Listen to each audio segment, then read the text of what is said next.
Army chief से चीनी और अफगान वज़ीर ख़ारिजा की मुलाकातें। चीन और अफगानिस्तान की इलाक़ाई अमन के लिए पाकिस्तान की कोशिशों की तारीफ। जनरल आसिम मुनीर ने पाकिस्तान के लिए चीन की गैर मुतज़लज़ल हिमायत को सराहा।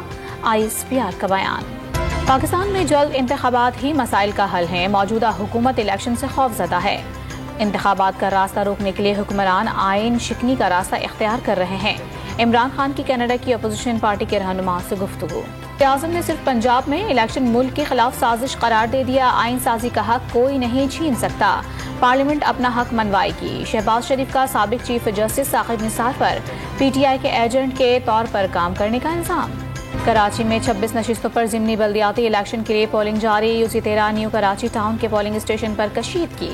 पोलिंग एजेंट्स का इलेक्शन कमीशन के अमले पर बैलेट बॉक्स दिखाए बगैर सील करने का इल्जाम। हैदराबाद समेत अंदरूनी सिंध 17 अजला की 37 नशिस्तों पर ज़िमनी बल्दियाती इलेक्शन के लिए पोलिंग का अमल जारी। 292 पोलिंग स्टेशन इंतहाई हसास और 157 हसास करार। लंदन के वेस्टमिनिस्टर एबे में शाह चार्ल्स की ताजपोशी हल्फ उठाने के बाद तख्त संभाल लिया। नए बादशाह को 360 साल कदीम ताज पहना दिया गया। मलका कुमेला को भी शाही ताज पहनाया गया। तकरीब में दुनिया भर से 2000 से ज्यादा मेहमान शरीक हुए।